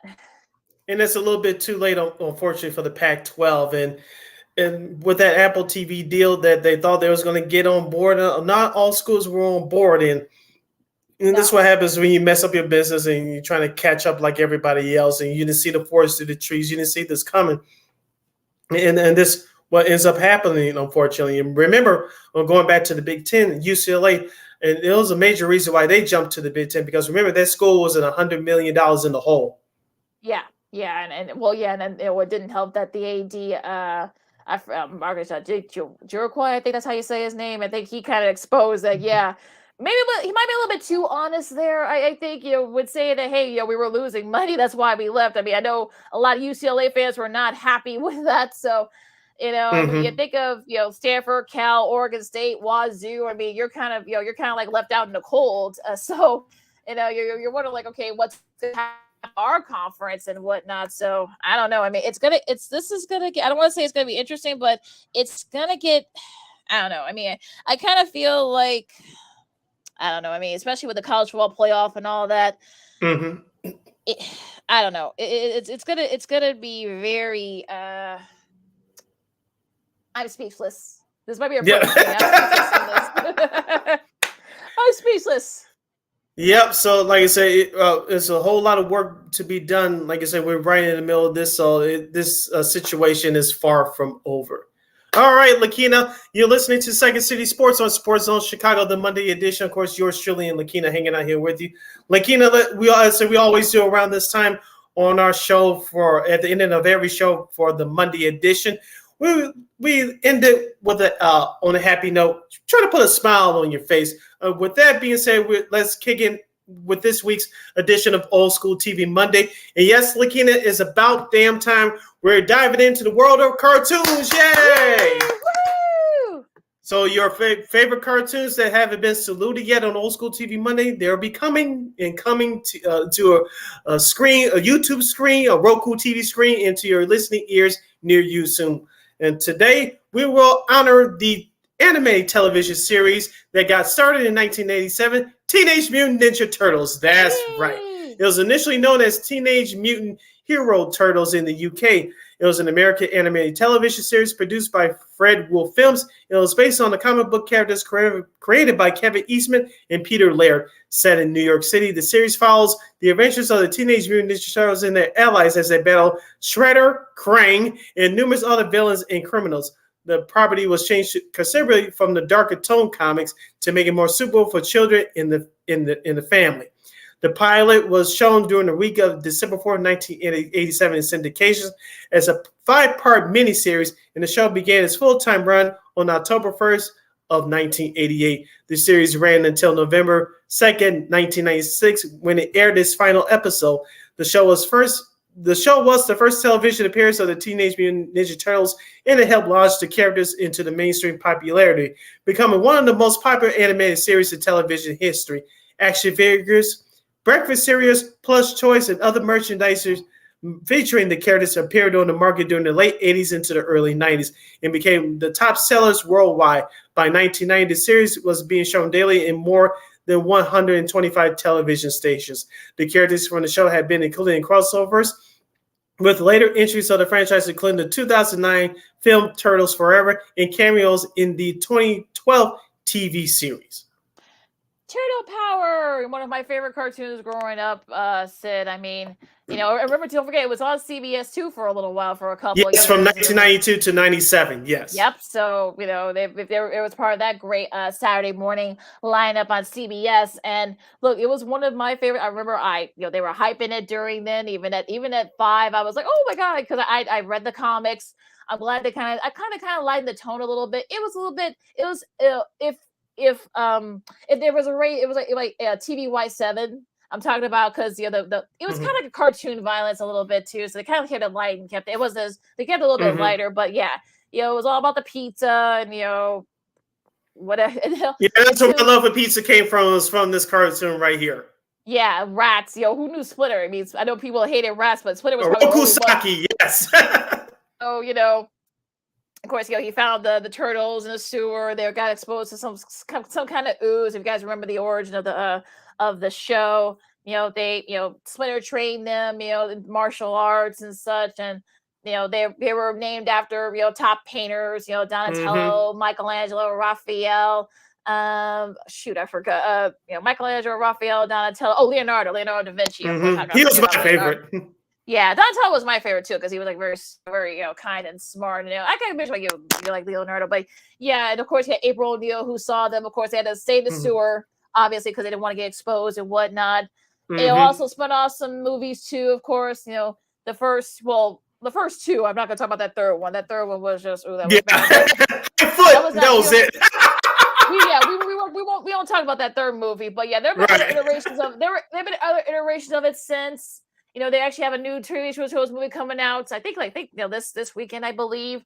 So yeah, but give me the old school Ninja Turtles any day of the week. Give me the 80s and 90s. Give me those guys. I had the sheet set. I had the action figures. So did I. So did I. Did I.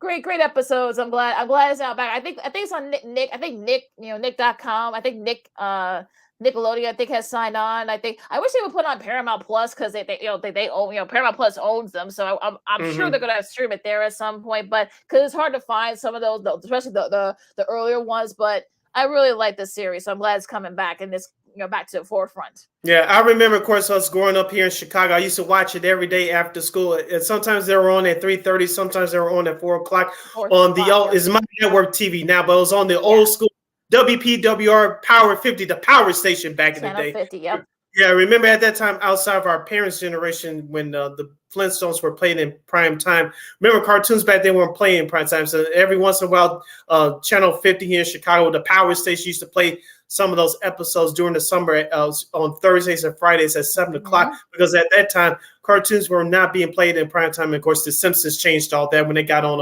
Fox in 1989, 1990. But it was a great cartoons, just like G.I. Joe, which we'll salute at a later show. Those reruns stayed on in syndication for years. And of course, we mentioned the movies.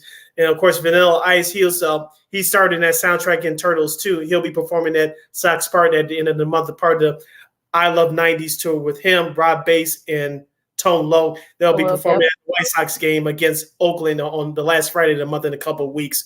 But of course, Hammer did a song for the Turtles, the original movie, the first one. It kind of made some hayways because he was hot at the time. Of course, as I mentioned, Vanilla Ice had that Turtles 2 soundtrack. I'm talking about the movie. Of course, 3 was 3. We'll leave that alone. But as far as the cartoons are concerned, it was very entertaining, very action-packed. I really liked it. Of course, as you mentioned, I had all the action figures. I had the slime too. I had the Turtles van. You did? Oh, yes. Yeah, I had the Turtles van. I never could find the van. I never could find the Turtles van. That was I had the van. I had the van. I had the Turtles van. It was awesome too. Of course, I had the video game for old school Nintendo. Of course, I had the cartoons on VHS. I got those for Christmas, and it was a very fun time, and those episodes were huge. And of course, like you mentioned, I didn't keep up with the last few years on CBS. I remember when they switched to CBS, I did watch the first 2 or 3 years. Those episodes were interesting because those reruns that we watched in syndication for years. So when are they gonna get some new episodes? Of course, CBS showed up one day in the fall of '91 and aired some new episodes, and those storylines were very interesting. But so we'll honor the Teenage Mutant Ninja Turtles, the original syndication cartoon. Of course, you had Shredder, Krang. Some of those villains didn't even make the movie, but we'll talk about the movie a whole nother time. But yeah, April O'Neil, Vernon the Boss. I forgot who the producer was, but they had a whole range of characters during that time, during the original cartoon run. Yeah, remember who voiced Shredder? Remember who voiced him? No, who voiced him? The late great James Avery. Before, okay. Yeah, right before he did Uncle Phil on the Fresh Prince, he did. I think I don't know if he did for the later years, but I know for the first few years before, of course, his famous on-camera role was, of course, Uncle Phil on the Fresh Prince. He was Shredder, and look, it was really interesting because they had all those. I forgot the names of those 2 little slimy creatures that he used to try to torture the turtles and try to torture Rocksteady.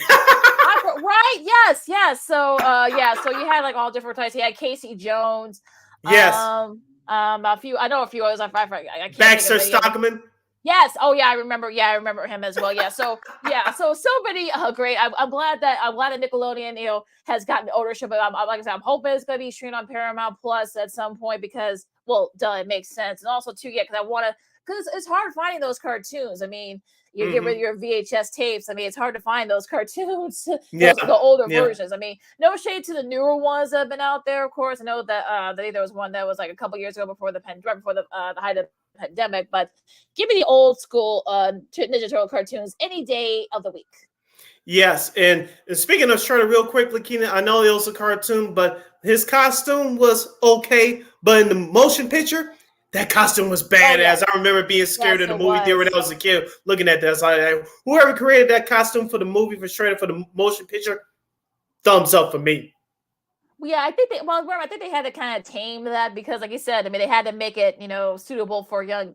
Well, I'll say this: older than 7 or 8. I mean, if you're younger than 7 or 8 year old, I mean, you're not gonna be watching Ninja Turtle. So it was actually pretty, kind of like tame compared to like the movie version because it was a very scary. I think that was like PG. I think so. It was parental guidance suggested. So so all you younger kids can watch that at a time. But today's kids, I'm sure, hopefully, the younger kids will get a shot to watch it because that's why that version of Ninja Turtles was so beloved. Yes. All right, so we're gonna we salute here this week on Old School TV Monday, the popular 80s, 90s cartoon series Teenage Mutant Ninja Turtles. Sid? All right, you can follow yours surely on the Twitter, X, and the IG at SidKid80. Once again, at SidKid80. That's SIDKID80. That's SIDKID80. I'm gonna get this right. Follow me at Keenan McGee on the Twitter, X, and at Keenan McGee on the IG. Yeah, I got it. Well, I know practice makes perfect. Yes. And don't forget, you can download that Sports Zone Chicago app wherever you get your apps. Make sure you follow Sports Zone Chicago on all social media platforms, Facebook, Twitter, Instagram, and YouTube.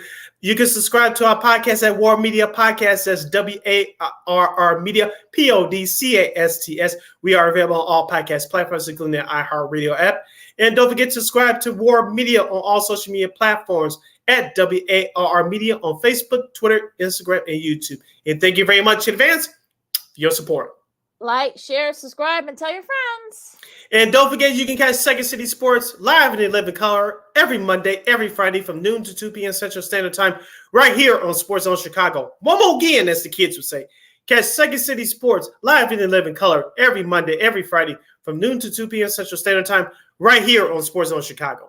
And of course, you can catch Sports Zone Chicago anytime, anywhere on Roku TV. So, whatever, Roku, whatever device you got, the Roku TV app, whether it's, whatever device you have, you get the Roku TV app. Just type in Sports Zone Chicago, where you ever get your apps there. You can catch our shows, Sean and Maya. I think the Smoke Fellas are back. And the What's Up Cuz, I think they're back tonight. I think they are, yeah.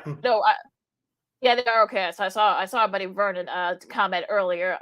You can catch them tonight at 6. So it's all right there for you anytime, anywhere.